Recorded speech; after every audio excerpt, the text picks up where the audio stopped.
ನಮಸ್ಕಾರ.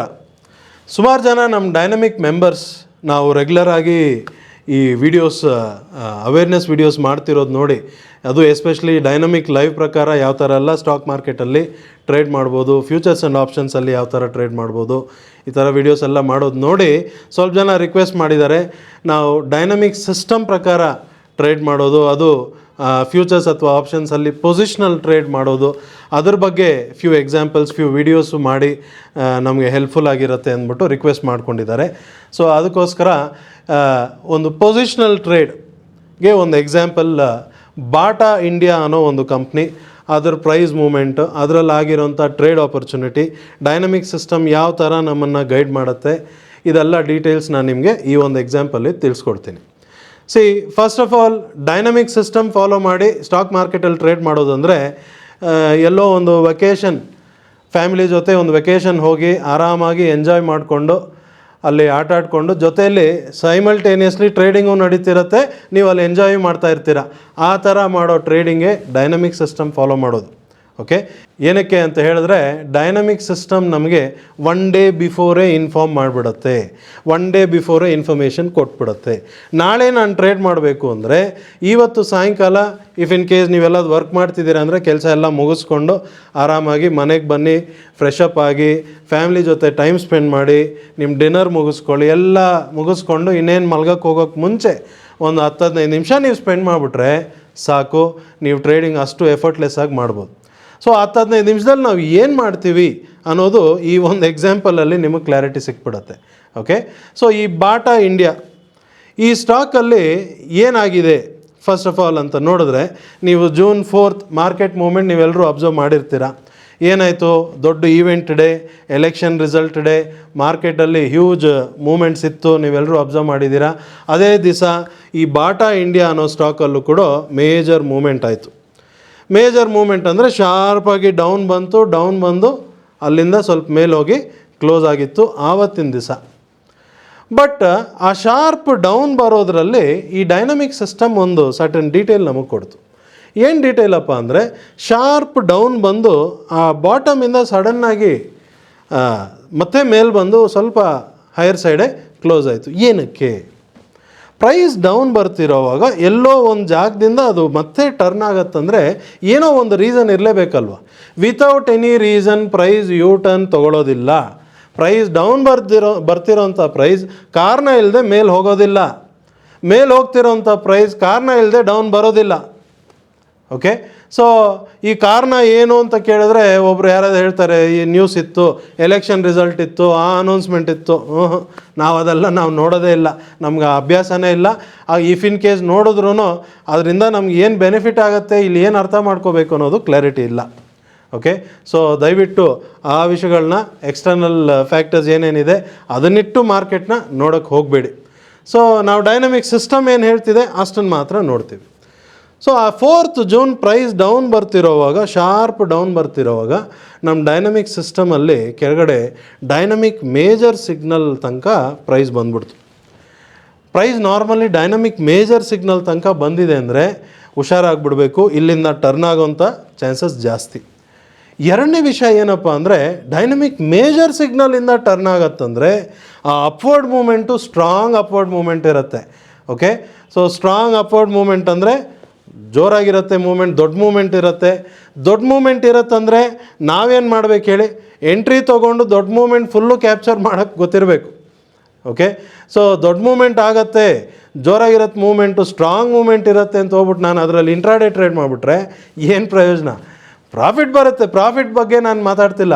ಅಲ್ಲಿ ಅಷ್ಟು ದೊಡ್ಡ ಮೂಮೆಂಟ್ ಮಾರ್ಕೆಟ್ ನನಗೆ ಕರೆದು ದೊಡ್ಡ ಪ್ರಾಫಿಟ್ ಕೊಡ್ತೀನಿ ಅಂತ ಮಾರ್ಕೆಟ್ ಕರಿತಿರೋವಾಗ ನಾನು ಯಾಕೆ ಹೋಗ್ಬಿಟ್ಟು ನನಗಿಷ್ಟೇ ಸಾಕು ಅಷ್ಟೆಲ್ಲ ಬೇಡ ಅಂದ್ಬಿಟ್ಟು ನಾನು ಯಾಕೆ ಹೇಳ್ಕೊಳ್ಳಿ? ಹೌದಲ್ವಾ? ಸೊ ಸುಮಾರು ಜನ ಟ್ರೇಡರ್ಸ್ ನೀವು ನೋಡಿರ್ತೀರ, ಪ್ರಾಫಿಟ್ ಬಂದರೆ ಸಾಕು ಮೇಲೆ ಬಿದ್ದು ಹೋಗಿ ಅದನ್ನು ಎಕ್ಸಿಟ್ ಮಾಡಿ, ಬಂದಿದ್ದು ಸಾಕು ಒನ್ಸೆನೆ ಬ್ಲೂ ಮೂನ್ ಬರುತ್ತೆ ಅಂದ್ಬಿಟ್ಟು ಎಕ್ಸಿಟ್ ಮಾಡಿಬಿಡ್ತಾರೆ. ಅದೇ ಪ್ರೈಸ್ ರಿವರ್ಸ್ ಆಗಿಬಿಟ್ರೆ ಆರಾಮಾಗಿ ಇಟ್ಕೊಂಡು ಕೂತ್ಕೊತಾರೆ. ಏನಕ್ಕೆ ಇವತ್ತಿಲ್ಲ ನಾಳೆ ಬರುತ್ತೆ, ಇವತ್ತಿಲ್ಲ ನಾಳೆ ಬರುತ್ತೆ. ಓಕೆ, ಅದಕ್ಕೆ ಸುಮ್ಮನೆ ಕೂತ್ಕೊಳ್ಳೋದಲ್ಲದೆ ಆ ಪ್ರೈಸ್ ಡೌನ್ ಹೋಗ್ತಿರೋವಾಗ ಅದರಲ್ಲಿ ಆ್ಯಾವ್ರೇಜಿಂಗ್ ಬೇರೆ ಮಾಡೋದಂತೆ. ಓಕೆ, ಸೊ ಈ ಥರದೆಲ್ಲ ಎಕ್ಸ್ಟ್ರಾ ಮಾಡ್ಕೊಂಡು ಅವ್ರಾಗವರೇ ಹೋಗಿ ಸಿಗಾಕೊಂತಾರೆ. ಯಾರು ಏನು ಅವ್ರನ್ನ ಲಾಸ್ ಮಾಡಿಸೋದಿಲ್ಲ, ಅವ್ರಾಗವರೇ ಎಕ್ಸ್ಟ್ರಾ ಥಿಂಕ್ ಮಾಡಿ ನಾನೇ ಬ್ರಿಲಿಯಂಟ್ ಅಂತೆಲ್ಲ ಯೋಚನೆ ಮಾಡಿ ಹೋಗಿ ಇಂಥ ಕೆಲಸ ಮಾಡಿ ಸಿಗಾಕೊಂಡ್ಬಿಡ್ತಾರೆ. ಸೊ ನಾವಿಲ್ಲೇನು ಮಾಡ್ತೀವಿ ಅಂದರೆ ನಾವು ಬ್ರಿಲಿಯಂಟ್ ಅಲ್ಲ ಅಂದ್ಬಿಟ್ಟು ನಮಗೆ ಗೊತ್ತಿರೋದ್ರಿಂದ ಅದಕ್ಕೆ ನಾವು ಆ ಸಿಸ್ಟಮ್ ಏನು ಹೇಳುತ್ತೆ ಅದನ್ನು ಫಾಲೋ ಮಾಡ್ತೀವಿ. ನಮ್ಮ ತಲೆ ನಾವು ಉಪಯೋಗಿಸೋದಿಲ್ಲ. ಸೊ ಇಲ್ಲಿ ನಮಗೆ 4th ಜೂನ್ ಇಷ್ಟು ಕ್ಲಾರಿಟಿ ಸಿಕ್ಬಿಡ್ತು. ಇಲ್ಲಿಂದ ಪ್ರೈಸ್ ರಿವರ್ಸ್ ಆಗಿ ನಮಗೆಲ್ಲಾದರೂ ಬೈಯಿಂಗ್ ಆಪರ್ಚುನಿಟಿ ಬಂದರೆ ಮರಿದೆ ಬೈ ಮಾಡಿಬಿಡೋಣ ಅಂತ. ಸೊ ಈ ಡೈನಾಮಿಕ್ ಸಿಸ್ಟಮ್ ಪ್ರಕಾರ ನಾವು ಟ್ರೇಡ್ ತೊಗೊಳೋದಕ್ಕೆ ಏನು ಮಾಡಬೇಕು ಅಂತ ಹೇಳಿದ್ರೆ, ಈ ಡೈನಾಮಿಕ್ ಸಿಸ್ಟಮಲ್ಲಿ DMBOTS ರೇಂಜಸ್ ಅಂತಿದೆ. ಈ DMBOTS ರೇಂಜಸ್ಸಲ್ಲಿ ನೋಡಿ ರೇಂಜ್ 1 ಆ ಪರ್ಟಿಕ್ಯುಲರ್ ರೋ ಅಲ್ಲಿ ಬೈ ಅಬೋವ್ ಅಂತ ಒಂದಿದೆ. ಅದೇ ಥರ ರೇಂಜ್ 4 ಅನ್ನೋ ಕೊನೆಯಲ್ಲಿ ಇರೋ ರೇಂಜಲ್ಲಿ ಆ ರೋ ಅಲ್ಲಿ ಸೆಲ್ ಬಿಲೋ ಅಂತಿದೆ. ನಾವು ಮೇಜರ್ಲಿ ಡೈಲಿ ನಮ್ಮ ಕೆಲಸ ಏನಪ್ಪ ಅಂದರೆ ಸಾಯಂಕಾಲ ಈ 2 ನಂಬರ್ನ ನೋಡ್ಕೊತೀವಿ, ಬೈ ಅಬೋ ಸೆಲ್ ಬಿಲೋ. ಅದು range 1 by above, range 4 cell below. ಈ 2 ನಂಬರ್ ನೋಡ್ಕೊತೀವಿ, ಬೇಕಾದ್ರೆ ಒಂದು ಪೇಪರಲ್ಲಿ ಬರೆದಿಟ್ಕೊತೀವಿ, ಅಷ್ಟೇ ಕೆಲಸ. ಅದರಲ್ಲಿ ಇನ್ನು ಸ್ವಲ್ಪ ಏನಾದ್ರು ಎಕ್ಸ್ಟ್ರಾ ಮಾಡಬೇಕು, ಏನು ಮಾಡಬೇಕು ಅನ್ನೋ ಡೀಟೇಲ್ಸ್ ಎಲ್ಲ ಟ್ರೈನಿಂಗಲ್ಲಿ ತಿಳಿಸ್ತೀವಿ. 5 ನಿಮಿಷಕ್ಕಿಂತ ಜಾಸ್ತಿ ಕೆಲಸನೇ ಇಲ್ಲ ಇದರಲ್ಲಿ. ಸೊ ಈ 2 ನಂಬರ್ ನೋಡಿಟ್ಕೊಂಡಿರ್ತೀವಿ. ಸೊ ನೋಡಿಟ್ಕೊಂಡು 4ನೇ ತಾರೀಕು ಮಾರ್ಕೆಟ್ ಮುಗಿದ ಮೇಲೆ ಸಾಯಂಕಾಲ ನಾವು ಈ ರಿಪೋರ್ಟ್ ಓಪನ್ ಮಾಡ್ಕೊತೀವಿ. ಈ ರಿಪೋರ್ಟ್ ಓಪನ್ ಮಾಡಿದಾಗ ಅಲ್ಲಿ ರೇಂಜ್ 1 ಬೈ ಅಬೋವ್ ವ್ಯಾಲ್ಯೂ ನನಗೆ ಅದು ಬೇಕು, ಆ ನಂಬರ್ ಬೇಕು. ಆ ನಂಬರ್ ಬಂದು 1404.10 ಅಂತ ಬರೆದಿದೆ. ಯಾವಾಗ 4th ಜೂನ್ ಸಾಯಂಕಾಲ ನಾನು ನೋಡ್ತಿದ್ದೀನಿ ಮಲ್ಗೋಕ್ಕೆ ಮುಂಚೆ. ಅಂದರೆ ನಾನು ಫಸ್ಟ್ ಆಫ್ ಆಲ್ ಎಲ್ಲ ನೋಡಿಕೊಂಡೆ, ಒಂದು ಡೈನಮಿಕ್ ಮೇಜರ್ ಸಿಗ್ನಲಿಂದ ಟರ್ನ್ ಆಗ್ತಿದೆ, ಬೈ ಸಿಕ್ಕಿದ್ರೆ ಮರಿದೆ ಬೈ ಮಾಡಬೇಕು. ಎಲ್ಲಿ ಬೈ ಮಾಡಬೇಕು ಅಂದರೆ ಈ ರಿಪೋರ್ಟಲ್ಲಿ ಇದೆಯಲ್ಲ, ರೇಂಜ್ 1 ಬೈ ಅಬೋವ್ ವ್ಯಾಲ್ಯೂ ಅಂತ ಇದೆ.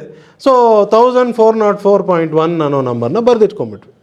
ನಾಳೆ ಪ್ರೈಸ್ ಈ ಸ್ಟಾಕ್ದು ಬಾಟಾ ಇಂಡಿಯಾ ಶೇರ್ದು ಪ್ರೈಸ್ ಬಂದ್ಬಿಟ್ಟು 1404.10 ಮೇಲೆ ಟ್ರೇಡ್ ಆದರೆ ಬೈ ಮಾಡಬೇಕು ಅಂತ ಬರೆದಿಟ್ಕೊಂಡ್ಬಿಟ್ಟಿದ್ದೀನಿ. So next day morning market open ಆಗೋಕ್ಕೆ ಮುಂಚೆ ನಾನು ಏನು ಮಾಡ್ತೀನಿ ಅಂದರೆ ಸ್ಟಾಕ್ ಬ್ರೋಕರ್ಗೆ ಫೋನ್ ಮಾಡಿ, ಅಲ್ಲಿ ಯಾರು ಡೀಲರ್ ಇರ್ತಾರೆ ಅವ್ರಿಗೆ ಫೋನ್ ಮಾಡಿಬಿಟ್ಟು ಇನ್ಸ್ಟ್ರಕ್ಷನ್ ಕೊಟ್ಬಿಡ್ತೀನಿ. ಬಾಟಾ ಇಂಡಿಯಾದು ಪ್ರೈಸ್ 1404.10 ಆ ಪ್ರೈಸ್ ಕ್ರಾಸ್ ಆಯಿತು, ಅದ್ರ ಮೇಲೆ ಟ್ರೇಡ್ ಆಯಿತು ಅಂದರೆ 1 ಲಾಟ್ ನನ್ನ ಕ್ಯಾಪಿಟಲ್ ತಕ್ಕಂಗೆ ಕ್ವಾಂಟಿಟಿ, ಸೊ ಫ್ಯೂಚರ್ಸಲ್ಲಿ ಬೈ ಮಾಡಿ ಅಂತ ಇನ್ಸ್ಟ್ರಕ್ಷನ್ ಕೊಟ್ಬಿಡ್ತೀನಿ. ಆ ಪ್ರೈಸ್ ಬಂದಾಗ ಅವ್ರು ಬೈ ಮಾಡ್ತಾರೆ. ನಾನೇನು ಮಾರ್ಕೆಟ್ ಮುಂದೆ ಕೂತ್ಕೊಂಡು ಅದನ್ನು ಕೂತ್ಕೊಳ್ಳೋ ಅವಶ್ಯಕತೆ ಇಲ್ಲ. ಹಂಗೇನಾದರೂ ನೀವು ಮಾಡಿದ್ರೆ ಖಂಡಿತ ದುಡ್ಡು ಮಾಡೋದು ಕಷ್ಟ. ಓಕೆ, ಸೊ ಇನ್ಸ್ಟ್ರಕ್ಷನ್ ಕೊಟ್ಟಿರ್ತೀನಿ. 5ನೇ ತಾರೀಕು ಏನಾಯಿತು ಅಂದರೆ ಪ್ರೈಸ್ ಆ ನಂಬರ್ನ ಕ್ರಾಸ್ ಆಯಿತು. ಡ್ಯೂರಿಂಗ್ ದ ಡೇ ಬೆಳಗ್ಗೆ 9:15 3:30 ತನಕ ಎನಿ ಟೈಮ್ ಅದು ಕ್ರಾಸ್ ಆಗಿರ್ಬೋದು. ಕ್ರಾಸ್ ಆದಾಗ ನೀವು ಬೈ ಮಾಡಬೇಕು. ಬಟ್ ಆ ನಂಬರ್ ಕ್ರಾಸ್ ಆದ್ರೇ ಬೈ ಮಾಡೋದು ಅನ್ನೋದು ನಮ್ಮ ಸ್ಟ್ರಿಕ್ಟ್ ರೂಲ್ ನಾವು ಫಾಲೋ ಮಾಡ್ತೀವಿ. ಆ ನಂಬರ್ ಬರಲೇ ಇಲ್ವಾ, ಬೈ ಮಾಡಲ್ಲ. ನೆಕ್ಸ್ಟ್ ಡೇ ನೋಡೋಣ. ನೆಕ್ಸ್ಟ್ ಡೇಗೆ ಹೊಸ ನಂಬರ್ಸ್ ಬಂದಿರುತ್ತೆ ರಿಪೋರ್ಟಲ್ಲಿ, ಹೊಸ ನಂಬರ್ ಬರೆದಿಟ್ಕೊತೀವಿ ನಾಳೆಗೆ ಎಲ್ಲಿ ಬೈ ಮಾಡಬೇಕು ಅಂತ. ಓಕೆ, ಸೊ ಆ ಥರ ಮಾಡ್ತಿರೋವಾಗ 5th ಜೂನ್ಗೆ 1404.10ಗೆ ಈ ಪರ್ಟಿಕ್ಯುಲರ್ ಸ್ಟಾಕ್ ಬೈ ಆಗೋಯಿತು. ಬೈ ಮಾಡಿದ್ಮೇಲೆ 7th ಜೂನ್ ಅಷ್ಟೊತ್ತಿಗೆ ಇದ್ರದ್ದು ಪ್ರೈಸ್ ಏಕ್ದಮ್ ಒಂದೇ ಸತಿ ಮೇಲೊಟ್ಟಾಯಿತು. ಮೇಲೆ ಹೋಗಿ 1473 ಈ ರೇಂಜ್ ತನಕ ಮೇಲೊಟ್ಟಾಯಿತು. ನಾವು ಬೈ ಮಾಡಿರೋ 1404. ಅದು ಫ್ಯೂಚರಲ್ಲಿ ಈ ಪರ್ಟಿಕ್ಯುಲರ್ ಸ್ಟಾಕ್ ಟ್ರೇಡ್ ಮಾಡಿದ್ರೆ 375 lot size plus margin requirement ಬಂದ್ಬಿಟ್ಟು ಬರೀ 97,000. ಬೇರೆ ಸ್ಟಾಕ್ ಥರ 2 lakhs 3 lakhs 5 lakhs ಆ ಥರ ಇಲ್ಲ, ಬರೀ 97,000 ಮಾರ್ಜಿನ್. ಸೊ 1 ಲಾಟ್ 1404ಗೆ ಬೈ ಮಾಡಿಕೊಂಡ್ರು 1473 ಸ್ಟ್ರೈಟ್. ಸೊ 1473 ಮೇಲೆ ಹೋಗ್ತಿರೋವಾಗ ಪ್ರೀವಿಯಸ್ ಡೇ ಲೆಟಸ್ ಸೇ 6th ಜೂನ್ ನಾವು ನೋಡ್ಕೊಂಡಿರ್ತೀವಿ. ಪ್ರೈಸ್ ಮೇಲೆ ಹೋಗೋವಾಗ ಎಲ್ಲಿ ಹುಷಾರಾಗಿರಬೇಕು, ಯಾವ ಜಾಗದಲ್ಲಿ ಪ್ರೈಸ್ ಟರ್ನ್ ಆಗೋವಂಥ ಚಾನ್ಸಸ್ ಇದೆ ಅಂತ ನಾವು ಮೊದಲೇ ನೋಡ್ಕೊಂಡಿರ್ತೀವಿ. ನೋಡೋವಾಗ ಈ ಡೈನಮಿಕ್ ಸಿಸ್ಟಮಲ್ಲಿ 1468 ಮೇಲ್ಗಡೆ ಈ ನಂಬರ್ ಬಂದರೆ ಹುಷಾರಾಗಿರಬೇಕು ಅಂತ ನಾವು ನೋಡಿಟ್ಕೊಂಡ್ವಿ. ಸೊ ಅದು 1473 ತನಕ ಬಂದ್ಬಿಟ್ಟಿದೆ. ಬಟ್ ಆ 1468 ಮೇಲೆ ಕ್ಲೋಸ್ ಆದ್ರೇ ಫರ್ದರ್ ಮೇಲೆ ಹೋಗೋದಕ್ಕೆ, ಇಲ್ಲಾಂದರೆ ಅಲ್ಲಿಂದ ಮಾರ್ಕೆಟ್ ಟರ್ನ್ ಆಗ್ಬೋದು ಅನ್ನೋದು ಕ್ಲಾರಿಟಿ ಇದೆ. ಟರ್ನ್ ಆದರೆ ಬೇಗ ಎಕ್ಸಿಟ್ ಮಾಡ್ಕೋಬೇಕಲ್ವಾ. ಟರ್ನ್ ಆಗುತ್ತೆ ಅಂತ ಗೊತ್ತಾದ ಮೇಲೆ ಅಲ್ಲಿ ಯಾಕೆ ನಾನು ಇಟ್ಕೊಂಡು ಕಾಯಲಿ. ಸೊ ಅಲ್ಲಿಂದ ಟರ್ನ್ ಆದರೆ ಎಲ್ಲಿ ಎಕ್ಸಿಟ್ ಮಾಡಬೇಕು ಅಂತ ಈ ಡೈನಮಿಕ್ ಸಿಸ್ಟಮ್ ಫಾಲೋ ಮಾಡಿ ಟ್ರೇಡ್ ಮಾಡೋ ಇನ್ಸ್ಟ್ರಕ್ಷನ್ ಏನಿದೆ ಅದರಲ್ಲಿ ಟ್ರೈನಿಂಗಲ್ಲಿ ತಿಳಿಸ್ತೀವಿ. ಸೊ ಅದರಲ್ಲಿ ಇವಾಗ ಎಕ್ಸಿಟ್ ಮಾಡೋದಕ್ಕೆ ನಾನು ಸೆಲ್ ಮಾಡಬೇಕು. ಸೆಲ್ ಮಾಡೋದಕ್ಕೆ ಮತ್ತೆ ನಾನು ರಿಪೋರ್ಟಿಗೆ ಬರ್ತೀನಿ. ಈ ರಿಪೋರ್ಟಲ್ಲಿ ನೋಡಿ, ಸೆಲ್ ಮಾಡೋದಕ್ಕೆ ರೇಂಜ್ 2 ಅಲ್ಲಿ ಸೆಲ್ ಬಿಲೋ ವ್ಯಾಲ್ಯೂ ಅಂತಿದೆ, ರೇಂಜ್ 4 ಸೆಲ್ ಬಿಲೋ ಇದೆ, ನಾನು ಬೇಗ ಎಕ್ಸಿಟ್ ಮಾಡಬೇಕು, ಟಾಪಲ್ಲೇ ಎಕ್ಸಿಟ್ ಮಾಡಬೇಕು ಅಂದರೆ ನನಗೆ ಟಾಪ್ಗೆ ಹತ್ತಿರ ಇರೋಂಥ ಸೆಲ್ ಬಿಲೋ ವ್ಯಾಲ್ಯೂನೇ ಬೇಕಾಗಿರೋದು. ಹಾಗಾಗಿ range to sell below value ನೋಡ್ಕೊಂಡಿರ್ತೀನಿ ಯಾವತ್ತೋ 6ನೇ ತಾರೀಕು. ಸೊ ಆ range to sell below value ಬಂದ್ಬಿಟ್ಟು 1467.27 ಅಂತ ಬರೆದಿದೆ. ನಾನು ಆ ನಂಬರ್ ಬರ್ಕೊಂಡ್ಬಿಡ್ತೀನಿ. ಅಂದರೆ ನಾನು 7th ಜೂನ್ಗೆ ಪ್ರೈಸ್ ಮೇಲೆ ಹೋಗಿ ಇಫ್ ಇನ್ ಕೇಸ್ ಆ 1468 ಏನಿದೆ ಅಲ್ಲಿ ತನಕ ಹೋಗಿ ಅಲ್ಲಿಂದ ಡೌನ್ ಬರೋವಾಗ 1467.27 ಅದ್ರ ಕೆಳಗೆ ಟ್ರೇಡ್ ಆಯಿತಾ ಎಕ್ಸಿಟ್ ಮಾಡಿಬಿಡ್ತೀನಿ. ಯಾಕೆ ಅಲ್ಲೇ ಎಕ್ಸಿಟ್ ಮಾಡಬಾರ್ದು, ಯಾಕೆ ಇಲ್ಲಿ ತನಕ ಕಾಯಬೇಕು ಅಂದರೆ 1468 ಬಂದು ಅಲ್ಲಿಂದ ಟರ್ನ್ ಆಗಬೇಕು ಅಲ್ವಾ. ಅದು ಫಸ್ಟ್ ಬರೋ ಫೋರ್ಸಲ್ಲಿ ಕೆಳಗಡೆ ಮೊದಲೇ ಸ್ಟ್ರೆಂತ್ ಜಾಸ್ತಿ ಇದೆ, ಬರೋ ಫೋರ್ಸಲ್ಲಿ ಹಾಗೆ ಹೋಗಿಬಿಟ್ರೆ, ಹಾಗೆ ಹೋದರೆ ಹೋಲ್ಡ್ ಮಾಡಿದಷ್ಟು ಪ್ರಾಫಿಟ್ ಜಾಸ್ತಿ ತಾನೆ. ಸೊ ಹಾಗಾಗಿ ಒಂದು ಪಾಯಿಂಟ್ ಇಟ್ಕೊಂಡಿರ್ತೀವಿ, ಅಲ್ಲಿ ಹೋಗಿ ಅಲ್ಲಿಂದ ಡೌನ್ ಬರೋ ಈ ಜಾಗದಲ್ಲಿ ಎಕ್ಸಿಟ್ ಮಾಡೋಣ ಅಂತ. ಅದೇನು ಮಾಡ್ತು 1473ಗೆ ಹೋಗಿ ಅಲ್ಲಿಂದ ಡೌನ್ ಬಂದು 1467ಗೆ ನಮಗೆ ಎಕ್ಸಿಟ್ ಕೊಟ್ಬಿಡ್ತು. 1467ಗೆ ನಿಮ್ಮ ಲಾಂಗ್ ಪೊಸಿಷನ್ ನೀವು ಎಕ್ಸಿಟ್ ಮಾಡಾದಮೇಲೆ ಈ ಪರ್ಟಿಕ್ಯುಲರ್ ಟ್ರೇಡಲ್ಲಿ 63 ಪಾಯಿಂಟ್ ಪ್ರಾಫಿಟ್ ಸಿಕ್ಕಿದೆ. Single trade. 5ನೇ ತಾರೀಕು ಎಂಟ್ರಿ, 7ನೇ ತಾರೀಕು ಎಕ್ಸಿಟ್, 2 ದಿವಸ. ಓಕೆ, ಇದರಲ್ಲಿ ಇದು ಯಾವ ಥರ ಪೊಸಿಷನಲ್ ಟ್ರೇಡ್ ಅಂತ ಕೇಳ್ತಾರೆ. First of all positional trade ಅಂದರೆ ಏನು? ಪೊಸಿಷನಲ್ ಟ್ರೇಡ್ ಅಂದರೆ ಇವತ್ತೊಂದು ಎಂಟ್ರಿ ತೊಗೊತೀವಿ, ಅದನ್ನು ಇವತ್ತೇ ಎಕ್ಸಿಟ್ ಮಾಡಿದೆ, ನೆಕ್ಸ್ಟ್ ಡೇ ಪೊಸಿಷನ್ನ ಕ್ಯಾರಿ ಫಾರ್ವರ್ಡ್ ಮಾಡಿ ಫ್ಯೂ ಡೇಸ್ ಇಟ್ಕೊಂಡು ಅಥವಾ ಫ್ಯೂ ವೀಕ್ಸ್ ಇಟ್ಕೊಂಡು ಸಮ್ಟೈಮ್ಸ್ ಫ್ಯೂ ಮಂತ್ಸ್ ಇಟ್ಕೊಂಡು ಆಮೇಲೆ ಅದನ್ನು ಎಕ್ಸಿಟ್ ಮಾಡೋವಂಥದ್ದು. ಅದನ್ನು ನಾವು ಈ ಫ್ಯೂಚರ್ಸ್ ಆ್ಯಂಡ್ ಆಪ್ಷನ್ಸಲ್ಲಿ ಆರಾಮಾಗಿ ಮಾಡೋಂಥ ಟ್ರೇಡಿಂಗ್, ಅದನ್ನು ಪೊಸಿಷನಲ್ ಟ್ರೇಡ್ ಅಂತ ಕರೀತಾರೆ. ಯಾರ ಹೆಸರು ಕೊಟ್ಟರು, ಏನಕ್ಕೆ ಆ ಹೆಸರು ಕೊಟ್ಟರು ಅಂತ ನನಗೂ ಗೊತ್ತಿಲ್ಲ. ಬಟ್ ಜನರಲಿ ಟ್ರೇಡಿಂಗ್ ಟರ್ಮ್ಸಲ್ಲಿ ಪೊಸಿಷನಲ್ ಟ್ರೇಡ್ ಅನ್ನೋದು ಇದು. ಇಂಟ್ರಾಡೇ ಟ್ರೇಡ್ ಅಂದರೆ ನಿಮ್ಗೆಲ್ರಿಗೂ ಗೊತ್ತಿದೆ, ಆವತ್ತೇ ಎಂಟ್ರಿ ತೊಗೊಂಡು ಆವತ್ತೇ ಎಕ್ಸಿಟ್ ಮಾಡಿಬಿಡೋದು. ಇದು ಆವತ್ತು ಎಂಟ್ರಿ ತೊಗೊಂಡು ನೆಕ್ಸ್ಟ್ ಡೇ ಅಥವಾ ನೆಕ್ಸ್ಟ್ ಫ್ಯೂ ಡೇಸ್ ಆದಮೇಲೆ ಎಕ್ಸಿಟ್ ಮಾಡೋವಂಥದ್ದು. ಸೊ 5th ಎಂಟ್ರಿ 7th ಜೂನ್ಗೆ ಎಕ್ಸಿಟ್, 2 ಡೇಸಲ್ಲಿ ಟ್ರೇಡ್ ಮುಗೀತು. ಟ್ರೇಡ್ ಮುಗಿದ್ರೂ ನಮಗೆ ಒಂದು ಕ್ಲಾರಿಟಿ ಇದರಲ್ಲಿ ಏನಿದೆ ಈ ಪರ್ಟಿಕ್ಯುಲರ್ ಸ್ಟಾಕಲ್ಲಿ ಅಂದರೆ, ಎಲ್ಲಿಂದ ಪ್ರೈಸ್ ಮೇಲೆ ಬಂತು ಅಂದರೆ ಡೈನಮಿಕ್ ಮೇಜರ್ ಸಿಗ್ನಲಿಂದ ಪ್ರೈಸ್ ಮೇಲೆ ಬಂದಿದೆ. ಮೇಲೆ ಬಂದು ಈ ಜಾಗದಲ್ಲಿ ನನಗೆ ಒಂದು ಎಕ್ಸಿಟ್ ಕೊಟ್ಟಿದೆ ಅಂದರೆ ನನಗೆ ಒಂದು ವಿಷಯ ಏನು ಗೊತ್ತು, ಈ ಎಕ್ಸಿಟ್ ಬಂದ್ಬಿಟ್ಟು ಟೈಮ್ ಬೀಯಿಂಗ್ ಎಕ್ಸಿಟ್ ಅಷ್ಟೇ. ಇದು ಅಪ್ ಆ್ಯಂಡ್ ಡೌನ್ ಮಾಡಿ ವಾಪಸ್ ಇದು ಮೇಲೆ ಹೋಗೋದಕ್ಕೆ ರೆಡಿಯಾಗಿದೆ. ಯಾಕಂದರೆ ಕೆಳಗಡೆಯಿಂದ ಸ್ಟ್ರೆಂತ್ ತುಂಬ ಸ್ಟ್ರಾಂಗ್ ಇದೆ ಇದು ಅಪ್ ಮೂಮೆಂಟ್. ಸೊ ನಾನು ಮತ್ತೆ ಬೈಯಿಂಗ್ ಆಪರ್ಚುನಿಟಿಗೆ ವೆಯ್ಟ್ ಮಾಡ್ತೀನಿ ಅಂತ ನೋಡ್ತಿರೋವಾಗ ಪ್ರೈಸ್ ಅಪ್ ಆ್ಯಂಡ್ ಡೌನ್ ಮಾಡ್ತಾ ಮಧ್ಯದಲ್ಲಿ ಒಂದು ದಿವಸ ಸೆಲ್ ಸಿಗ್ನಲ್ ಕೊಡ್ತು. ಸೆಲ್ ಸಿಗ್ನಲ್ ಕೊಟ್ಟಾಗ ಫಸ್ಟ್ ಆಫ್ ಆಲ್ ನನ್ನ ಪ್ರಿಪ್ರೇಷನ್ ನೋಡಿ ಯಾವ ಥರ ಇದೆ, ಡೈನಮಿಕ್ ಸಿಸ್ಟಮಲ್ಲಿ ಇರೋಂಥ ಇನ್ಫಾರ್ಮೇಷನ್ ಎಲ್ಲ ನೋಡಿಕೊಂಡು ನಾನು ಬೈಯಿಂಗ್ ಆಪರ್ಚುನಿಟಿಗೆ ಕಾಯ್ತಿದ್ದೀನಿ. ಸೆಲ್ಲಿಂಗ್ ಆಪರ್ಚುನಿಟಿಗೆ ನನಗೆ ಅಷ್ಟು ಇಂಟ್ರೆಸ್ಟ್ ಇಲ್ಲ. ಯಾಕಂದರೆ one way R the other strength ಅಂದರೆ ತುಂಬ ಸ್ಟ್ರಾಂಗ್ ಅಪ್ ಮೂವ್ ಇರೋದ್ರಿಂದ ಇದು ವಾಪಸ್ ಮೇಲೆ ಹೋಗುತ್ತೆ ಅನ್ನೋ ಕ್ಲಾರಿಟಿ ಇದೆ. ಸೆಲ್ ಆಪರ್ಚುನಿಟಿಲಿ ನಾನು ಟ್ರೇಡ್ ತೊಗೊಂಡ್ರೂ ಸ್ಮಾಲ್ ಮೂಮೆಂಟೇ ಇರುತ್ತೆ, ಸ್ಮಾಲ್ ಪ್ರಾಫಿಟ್ಟೇ ಇರುತ್ತೆ. ಅಲ್ಲಿ ಹುಷಾರಾಗಿ ಟ್ರೇಡ್ ಮಾಡಬೇಕು. ಇಫ್ ಇನ್ ಕೇಸ್ ಒಂದೊಂದು ಕಡೆ ಎಂಟ್ರಿ ತೊಗೊಂಡು ಅದು ರಿವರ್ಸ್ ಆಗಿ ಆ ಪರ್ಟಿಕ್ಯುಲರ್ ಟ್ರೇಡ್ ಮೈನಸ್ ಆಗೋವಂಥ ಚಾನ್ಸಸ್ಸು ಇರುತ್ತೆ. ಸೊ ಆ ಟ್ರೇಡ್ ಮಾಡೋದೋ ಬೇಡವಾ ಅಂತ ಸ್ವಲ್ಪ ಚೆಕ್ ಮಾಡೋಕ್ಕೆ ಹೋದರೆ ಆ ಸೆಲ್ ಕೊಟ್ಟಿದ್ದ ದಿಸಾನೇ ಕೆಳಗಡೆ ಬೇರೆ ಏನೋ ಕಾಜನ್ ಇದೆ ಈ ಡೈನಮಿಕ್ ಸಿಸ್ಟಮಲ್ಲೇ. ನಾರ್ಮಲಿ ಮಿಡ್ ಸಿಗ್ನಲ್ ಏನು ಕಾಜನ್ ಇದೆ ಅಲ್ಲಿ ಅಂತ ನಾವು ಹೇಳ್ತೀವಿ. ಡೈನಮಿಕ್ ಮೆಂಬರ್ಸ್ಗೆ ಇದು ನೀಟಾಗಿ ಅರ್ಥ ಆಗಿಬಿಡುತ್ತೆ. ಸೊ ಡೈನಮಿಕ್ ನಾನ್ ಮೆಂಬರ್ಸ್, ಯಾರು ಡೈನಮಿಕ್ ಮೆಂಬರ್ಸ್ ಇಲ್ವೋ, ನೀವು ಟ್ರೈನಿಂಗ್ ತೊಗೊಂಡ್ಮೇಲೆ ಈ ಪಾಯಿಂಟ್ಸ್ ಎಲ್ಲ ನಿಮ್ಗೆ ಈಸಿಯಾಗಿ ಅರ್ಥ ಆಗುತ್ತೆ. ಸೊ ಅಲ್ಲಿ ಸೆಲ್ ಸಿಗ್ನಲ್ ಬಂದಾಗ ಅದು ಕ್ಲಿಯರ್ ಸೆಲ್ ಸಿಗ್ನಲ್ ಇರಲಿಲ್ಲ, ಹಾಗಾಗಿ ಆ ಟ್ರೇಡ್ ನಾವು ಮಾಡಿಲ್ಲ. ಮಾಡದೇ ಇರೋದ್ರಿಂದ ಏನಾಯಿತು, ಅಲ್ಲಿಂದ ನೋಡಿ ನೆಕ್ಸ್ಟ್ ಫ್ಯೂ ಡೇಸ್ಗೆ 13th ಜೂನಿಂದ ಹಿಡಿದು 25th 26th 27th ತನಕನೂ ಪ್ರೈಸ್ ಅಲ್ಲಲ್ಲೇ ಟ್ರೇಡ್ ಆಗ್ತಿದೆ, ಜಾಸ್ತಿ ಏನು ಮೂಮೆಂಟೇ ಆಗ್ತಿಲ್ಲ. ಓಕೆ, ಸೊ ನಾವು ಟ್ರೇಡ್ ಮಾಡಿದ್ರು ಎಸ್ಪೆಷಲಿ ಈ ಜಾಗದಲ್ಲೆಲ್ಲ ಆಪ್ಷನ್ಸಲ್ಲಿ ನೀವು ಟ್ರೇಡ್ ಮಾಡಿದ್ರೆ ಏನಾಗುತ್ತೆ, ಪ್ರೈಸ್ ಏನೋ ಅಲ್ಲೇ ಇದೆ ಬಟ್ ನಿಮ್ಮ ಪ್ರೀಮಿಯಮ್ ರೆಡ್ಯೂಸ್ ಆಗ್ತಾ ಬಂದ್ಬಿಟ್ಟಿರುತ್ತೆ ಅಲ್ವಾ. ಸೊ ಇಲ್ಲಿ ನಾವು ಟ್ರೇಡೇ ಮಾಡಿಲ್ಲ. ಏನಕ್ಕಂದರೆ ನಾವು ಬೈ ಆಪರ್ಚುನಿಟಿಗೆ ವೆಯ್ಟ್ ಮಾಡ್ತಾಯಿದ್ವಿ. ವೆಯ್ಟ್ ಮಾಡ್ತಾ ಏನಾಗೋಯಿತು, 25th 26th 27th ಅಷ್ಟೊತ್ತಿಗೆ ಜೂನ್ ಮಂತಲ್ಲೇ ಡೈನಮಿಕ್ ಸಿಸ್ಟಮಲ್ಲಿ ಕೆಳಗಡೆ ಸಿಗ್ನಲ್ ಕೊಡ್ತಿದೆ, ಇಲ್ಲಿಂದ ಟರ್ನ್ ಆಗೋದಕ್ಕೆ ರೆಡಿ ಆಗ್ತಿದೆ, ಗೆಟ್ ರೆಡಿ. ಟರ್ನು ಮೇಲ್ಗಡೆಗೆ ಟರ್ನ್ ಆಗೋಕ್ಕೆ ರೆಡಿ ಆಗ್ತಿದೆ, ರೆಡಿಯಾಗಿರಿ ಅಂತಲೇ ನಾವೇನು ಮಾಡ್ತೀವಿ, ಬೈ ಮಾಡೋಕ್ಕೆ ನಾವು ಮೊದಲೇ ಕಾಯ್ತಿದ್ದೀವಿ. ಅದರಲ್ಲಿ ತಿರ್ಗಾ ಹೋಗಿ ರಿಪೋರ್ಟ್ ನೋಡ್ಕೊತೀವಿ. ರಿಪೋರ್ಟಲ್ಲಿ buy above range 1 buy above value ಆ ನಂಬರ್ ಏನಿದೆ ಪ್ರೀವಿಯಸ್ ಡೇ ಸಾಯಂಕಾಲ ಬರೆದಿಟ್ಕೊಂಡ್ಬಿಟ್ಟಿರ್ತೀವಿ. ಸೊ ಆ ಥರ 27th ಜೂನ್ ಸಾಯಂಕಾಲ ಕೂತ್ಕೊಂಡು ಈ ರೇಂಜ್ 1 ಬೈ ಅಬವ್ ವ್ಯಾಲ್ಯೂ ಏನಿದೆ ಅಂತ ನೋಟ್ ಮಾಡಿಟ್ಕೊಂಡ್ರೆ ಆ ನಂಬರ್ ಇದ್ದಿದ್ದು 1459.54 ಇದು ನಂಬರ್. ಸೊ ನಾಳೆ ದಿವಸ ಈ ನಂಬರ್ ಬಂದರೆ ಬೈ ಮಾಡೋಣ ಅಂದ್ಬಿಟ್ಟು ಫಿಕ್ಸ್ಡು ಡಿಸೈಡೆಡ್, ಏನು ಹೆಸಿಟೇಷನ್ ಇಲ್ಲ, ಸೆಕೆಂಡ್ ಥಾಟ್ ಇಲ್ಲ, ಇದು ಬೈಯೇ ಅಷ್ಟು ಕ್ಲಾರಿಟಿ. ಸೊ ಬೆಳಗ್ಗೆ 28 ಜೂನ್ ಅಂದರೆ ಇವತ್ತಿನ ದಿವಸ ಸ್ಟಾಕ್ ಬ್ರೋಕರ್ಗೆ ಫೋನ್ ಮಾಡಿ ಇನ್ಸ್ಟ್ರಕ್ಷನ್ ಕೊಟ್ಬಿಟ್ಟಿರ್ತೀವಿ. ಸ್ವಲ್ಪ ಜನ ನಾನೇ ಆರ್ಡ್ರ್ ಹಾಕಬೇಕು ಅಂತಾರೆ, ನೀವೇ ಹಾಕ್ಕೊಳ್ಳಿ, ಆ ರೇಟ್ ಬಂದಾಗ ನೀವೇ ಹಾಕ್ಕೊಳ್ಳಿ. ಬಟ್ ಹುಷಾರು, ಟ್ರೇಡಿಂಗ್ ಟರ್ಮಿನಲ್ ಮುಂದೆ ಕೂತ್ಕೊಂಡು ಅದನ್ನು 3 ಹೊತ್ತು ನೋಡ್ಕೊಂಡು ಕೂತ್ಕೊಂಡ್ರೆ ಡ್ಯಾಮೇಜ್ ಆಗುತ್ತೆ.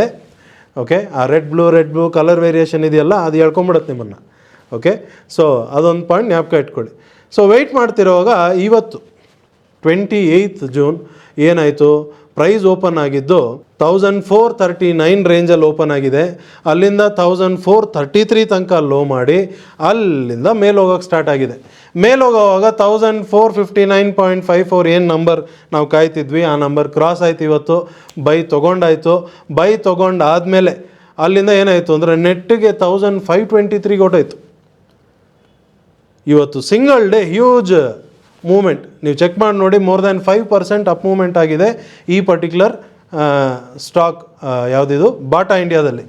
ಏನಕ್ಕೆ ಇಷ್ಟು ಮೂಮೆಂಟ್ ಆಗಿದೆ ಅಂತ ನೀವೆಲ್ಲ ಸ್ವಲ್ಪ ಶಾಕಲ್ಲಿರ್ತಾರೆ ಸ್ವಲ್ಪ ನಾರ್ಮಲ್ ಟ್ರೇಡರ್ಸ್, ಅವ್ರಿಗೆ ಗೊತ್ತಿಲ್ಲ ಏನು ನ್ಯೂಸ್ ಇದ್ದಿರ್ಬೋದು, ಎಲ್ಲಾದರೂ ಏನಾದ್ರು ಇದೆಯಾ, ಯಾರೇನು ಹೇಳಿದ್ದಾರೆ, ಯಾರಾದ್ರು ಎಕ್ಸ್ಪರ್ಟ್ ಏನಾದರೂ ಇದ್ರ ಬಗ್ಗೆ ಹೇಳಿದ್ರಾ, ಎಲ್ಲ ಹುಡುಕ್ತಾರೆ ಕೂತ್ಕೊಂಡು, ಏನಕ್ಕೆ 5% ಮೂಮೆಂಟ್ ಆಯಿತು ಅಂದ್ಬಿಟ್ಟು. ನಾವು ಅದನ್ನೆಲ್ಲ ತಲೆ ಕೆಡಿಸ್ಕೊಳ್ಳೋದಿಲ್ಲ. ಏನಕ್ಕಂದರೆ ನಮ್ಮ ಮೊದಲೇ ಗೊತ್ತು ಇದು ಅಪ್ ಹೋಗತ್ತೆ ಅಂತ. ಅಪ್ ಮೂಮೆಂಟ್ ಆಗ್ತಿರೋದು ಮಧ್ಯದಲ್ಲಿ ಸ್ವಲ್ಪ ಸ್ಲೋ ಡೌನ್ ಆಗ್ತಿದೆ ಅಂದರೆ ಏನಕ್ಕೆ ಸ್ಲೋ ಡೌನ್ ಆಗುತ್ತೆ, ಅದು ವಾಪಸ್ ಎನರ್ಜಿ ರೀಗೈನ್ ಮಾಡ್ಕೊಳ್ಳೋದಕ್ಕೆ ನೆಕ್ಸ್ಟ್ ಮೂವಲ್ಲಿ ಕೊಡಬೇಕಲ್ಲ ಸ್ಟ್ರೆಂತು. ಇವಾಗ ನೀವೆಲ್ಲೋ ಹೋಗಬೇಕು, ಗಾಡಿ ತೊಗೊತೀರಾ, ಹೊರಟ್ಬಿಡ್ತೀರಾ. ಹೋಗೋವಾಗ ನೀವು ಇಲ್ಲಿಂದ ಒಂದು ಲೆಟ್ಸೇ ಒಂದು 500 ಕಿಲೋಮೀಟ್ರ್ ಹೋಗಬೇಕು, 2 ವೀಲರ್ ಎತ್ಕೊಂಡು ನಾನು 2 ವೀಲರಲ್ಲೇ ಹೋಗ್ತೀನಿ ಅಂತ ಹೋಗ್ಬಿಟ್ರೆ 500 ಕಿಲೋಮೀಟ್ರ್ ಮೈಲೇಜ್ ಕೊಡುತ್ತಾ ನಿಮ್ಮ ಗಾಡಿ? ಏನಾಗುತ್ತೆ ಹೇಳಿ, ಮಧ್ಯದಲ್ಲಿ ಎಲ್ಲೋ ನಿಂತೋಗ್ಬಿಡುತ್ತೆ. ಏನಕ್ಕೆ, ಪೆಟ್ರೋಲ್ ಆಗೋಗಿರುತ್ತೆ. ಸೊ ನೀವೇನು ಮಾಡಬೇಕು, ಅಲ್ಲಲ್ಲಿ ನಿಲ್ಲಿಸ್ಬೇಕು, ಫ್ಯೂಯಲ್ ಹಾಕ್ಕೋಬೇಕು, ಗಾಡಿಗೆ ಎನರ್ಜಿ ಕೊಡಬೇಕು, ತಿರ್ಗಾ ಮೂಮೆಂಟ್ ಸ್ಟಾರ್ಟ್ ಆಗಬೇಕು. ಅದೇ ಥರ ಮಾರ್ಕೆಟಲ್ಲೂ ಒಂದು ಮೂಮೆಂಟ್ ಆಗ್ತಿದೆ ಅಂದರೆ ಅಲ್ಲಲ್ಲಿ ಸ್ವಲ್ಪ ಎನರ್ಜಿ ರೀಗೇನ್ ಮಾಡ್ಕೊಳ್ಳೋದಕ್ಕೆ ಅದು ಡೌನ್ ಬರುತ್ತೆ. ಚೆನ್ನಾಗಿ ಎನರ್ಜಿ ರೀಗೇನ್ ಆಯಿತಾ, ಅಷ್ಟು ದಿವಸದ್ದು June 13th ಇಂದ ಹಿಡಿದು June 27th ತನಕ ಆಗಿರೋಂಥ ಎನರ್ಜಿ ರೀಗೇನ್ ಒಂದು ದಿವಸ ಕೊಡ್ತು, ಪ್ಲಸ್ 5% ಮೂಮೆಂಟ್. ಓಕೆ, ಸೊ ಇಲ್ಲಿ 1459ಗೆ ಎಂಟ್ರಿ ತೊಗೊಂಡಾಯಿತು. ಕ್ಲೋಸಿಂಗ್ 1515 ಕ್ಲೋಸ್ ಆಗಿದೆ ಇವತ್ತಿನ ದಿವಸ ಮಾರ್ಕೆಟ್. ಇಷ್ಟಿಗೆ ಪೊಸಿಷನ್ ಇನ್ನೂ ಹೋಲ್ಡಿಂಗಲ್ಲಿದೆ. 2 ಟ್ರೇಡ್ ಫ್ರಮ್ 4th ಜೂನಿಂದ ಹಿಡಿದು 28th ಜೂನ್ ತನಕ 2 ಟ್ರೇಡ್. ಬಟ್ 2 ಟ್ರೇಡು ಎಷ್ಟು ಕ್ಲಾರಿಟಿಯಿಂದ, ಎಷ್ಟು ಪೀಸ್ಫುಲ್ಲಾಗಿ, ವೆಲ್ ಪ್ರಿಪೇರ್ಡ್ ಆಗಿ ಪ್ಲ್ಯಾನ್ ಜೊತೆ ಬಂದು ಟ್ರೇಡ್ ಮಾಡೋದು. ಓಕೆ, ಸೊ ಇದು ಈ ಡೈನಮಿಕ್ ಸಿಸ್ಟಮ್ ಪ್ರಕಾರ ಪೊಸಿಷನಲ್ ಟ್ರೇಡ್, ಎಫರ್ಟ್ಲೆಸ್ ಆಗಿ, ವೆಲ್ ಪ್ರಿಪೇರ್ಡ್, ರಿಲ್ಯಾಕ್ಸ್ಡ್ ಆಗಿ ನೀವು ಎಂಜಾಯ್ ಮಾಡ್ಕೊಂಡು ಟ್ರೇಡ್ ಮಾಡೋವಂಥ ರೀತಿ. ಓಕೆ, ಏನೂ ನೋಡೋದಿಲ್ಲ, 2 ನಂಬರ್ ಬರ್ಕೊಂಡ್ವಾ, ಆ ನಂಬರ್ ಬರ್ಕೊಳ್ಳೋ ಮುಂಚೆ ಎಲ್ಲಿಂದ ಬರ್ತಿದೆ ಪ್ರೈಸ್. ಇವಾಗ ನಾನು ಬೈ ಮಾಡ್ತೀನಿ, ಬೈ ಮಾಡಿ ಪ್ರೈಸ್ ಮೇಲೆ ಹೋಗೋವಾಗ ಯಾವ ಪಾಯಿಂಟ್ ಹೋದಾಗ ನಾನು ಹುಷಾರಿರಬೇಕು, ಎಲ್ಲಿಂದ ಮಾರ್ಕೆಟ್ ಟರ್ನ್ ಆಗ್ಬೋದು, ಇಂಥ ವಿಷಯಗಳನ್ನ ನೋಡ್ಕೊಳ್ಳೋದಕ್ಕೆ 5-10 ನಿಮಿಷ ಬೇಕಾಗತ್ತೆ ದಿನ. ಸೊ ಇಷ್ಟು ಮಾಡ್ಕೊಂಡ್ಮೇಲೆ ಇವಾಗ ಇಷ್ಟು ಮೂಮೆಂಟ್ ಆಗ್ತಿರೋದ್ರಲ್ಲಿ ನಮ್ಮ ಡೈನಮಿಕ್ ಸಿಸ್ಟಮ್ ಪ್ರಕಾರ ನಾವು ಲಾಂಗ್ ಟರ್ಮ್ ಇನ್ವೆಸ್ಟ್ಮೆಂಟ್ ಯಾರು ಮಾಡೋಕ್ಕೆ ನೋಡ್ತೀವಿ ಅದ್ರ ಪ್ರಕಾರ ಕೂಡ ಬೈ ಕೊಡೋದಕ್ಕೆ ಕನ್ಫರ್ಮೇಷನ್ ಕೊಡುತ್ತೆ ಇವಾಗ. ಯಾಕಂದರೆ ಅದು ಲಾಂಗ್ ಟರ್ಮ್ ಇನ್ವೆಸ್ಟ್ಮೆಂಟ್ ಬೈ ಅನ್ನೋದು ಕನ್ಫರ್ಮ್ ಆಗೋದೇ 1506 ಮೇಲ್ಗಡೆ ಕ್ಲೋಸ್ ಆದರೆ. ಸೊ ಇವತ್ತು 1506 ಮೇಲ್ಗಡೆ ನೀಟಾಗಿ ಕ್ಲೋಸ್ ಆಗೋಯ್ತು ಅಂದರೆ ಡೈನಮಿಕ್ ಮೆಂಬರ್ಸ್ ನಾಳೆ ಸ್ಯಾಟರ್ಡೆ ಸಂಡೇ ಹಾಲಿಡೇ ಫ್ರೀ ಇರೋವಾಗ ಆರಾಮಾಗಿ ಕೂತ್ಕೊಂಡು ಚೆಕ್ ಮಾಡ್ತಾರೆ. ನೀವು ಚೆಕ್ ಮಾಡಿದವಾಗ ನ್ಯೂ ಬೈ ಸೆಲ್ ರಿಪೋರ್ಟಲ್ಲಿ ಈ ಸ್ಟಾಕ್ ಹೆಸರು ಬರುತ್ತೆ ನೋಡಿ.